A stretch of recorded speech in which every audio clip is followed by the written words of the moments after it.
ಅಧ್ಯಕ್ಷರೇ, ಆದ್ರಿಂದ 10 ನಿಮಿಷ ಅರ್ಜೆಂಟ್ ಮಾಡಿ ಅಧ್ಯಕ್ಷರೇ, ಈಗ ಅವ್ರನ್ನ ಕೇಳಿ ಶುರು ಮಾಡಿ. ಈಗ 187 ಕೋಟಿಯಲ್ಲಿ ಹೆಚ್ಚಿನ ಹಣ ಸರಾಯಿ ಖರೀದಿಗೆ ಮಾಡಿದ್ದಾರೆ ಅಂತೇಳಿ ಇಡಿ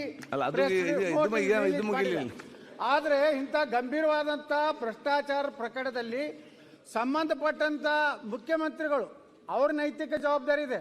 ಅವರೇ ಇಲ್ಲಾರ್ದೇನೆ ಹೆಂಗ್ ಸದನ ನಡೆಸ್ತೀರಿ ನೀವು? ಇಡಿ ಅವ್ರು ನಿನ್ನೆ ಪ್ರೆಸ್ ನೋಟ್ ರಿಲೀಸ್ ಮಾಡಿದ್ದಾರೆ.